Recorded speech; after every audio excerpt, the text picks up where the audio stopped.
The second reading of the Code of Conduct for the South China Sea has already begun. Chinese Ambassador to the Philippines Wang Silian is hopeful the diplomatic code and goodwill visit of a Chinese Coast Guard will contribute in maintaining peace and stability in the South China Sea. Added details in this report from Naomi Tiburcio. In a few days, the Chinese community will celebrate the Lunar New Year, and the Chinese embassy is making sure the New Year brings deeper friendship and sustained peace and goodwill between the People's Republic of China and its ASEAN neighbors. This after continuing cooperation between Philippines and the Chinese Coast Guard, currently on a goodwill visit to the country. The process for the second reading of the Code of Conduct for South China Sea is underway. The COC aims to establish peace and freedom of navigation in the said body of water despite territorial claims.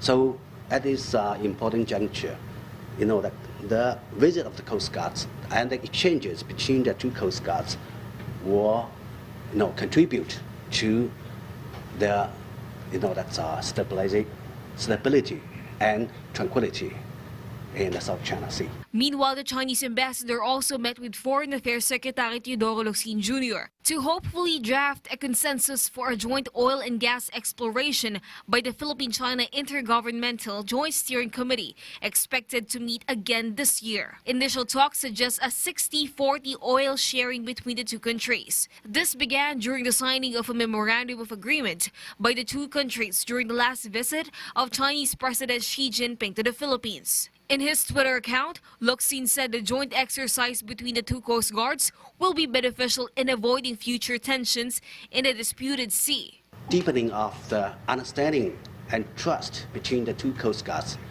will be conducive to promote not only cooperation but also to reduce risks of any confrontations. While cooperation is continuous, the Philippine Coast Guard appealed to China to prioritize the safety and respect the freedom of Filipino fishermen to fish within their country's territory.